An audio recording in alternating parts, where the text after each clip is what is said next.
Hidden beneath this vast snowy prairie land in central Montana are more than 100 nuclear-armed intercontinental ballistic missiles, ready for launch.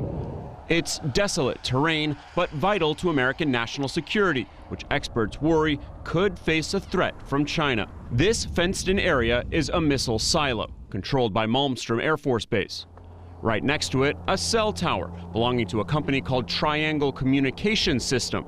It's an American company, but its network uses radio transmitters and receivers made by the Chinese company Huawei, a telecom giant that has been called a national security risk by U.S. intelligence officials. We're deeply concerned about the risks of allowing any company or entity that is beholden to foreign governments that don't share our values to gain positions of power inside our telecommunications networks.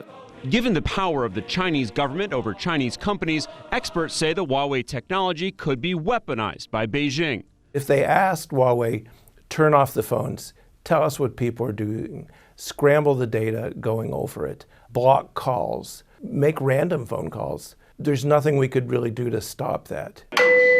These bases use encrypted communications, but valuable intelligence could be gathered on the people working with the ICBMs. And the area could also be targeted with network attacks.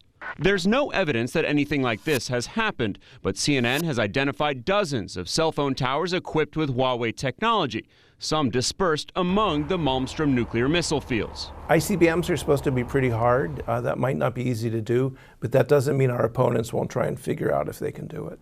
Areas like this are so remote that often the only cell phone service comes from small networks. Unlike major carriers like Verizon and AT&T, smaller companies depend on government subsidies, and many buy cheaper equipment made by Chinese companies like Huawei. While the company is barred from U.S. government contracts and federal employees can't use their devices, rural carriers have no such restrictions. The companies that own these towers are part of the Rural Wireless Association, who say a quarter of their members buy Huawei because it's far cheaper, and say it would cost up to $1 billion to replace. We thought China was going to be a friend. We bought the technology from them, and now it would be really expensive to rip it out.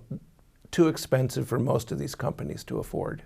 The Pentagon would not say what kind of relationship, if any, it has with these carriers, but Acting Defense Secretary Patrick Shanahan told CNN in a statement they are working closely with our industrial and research partners to develop comprehensive and innovative solutions for both the department and commercial industries.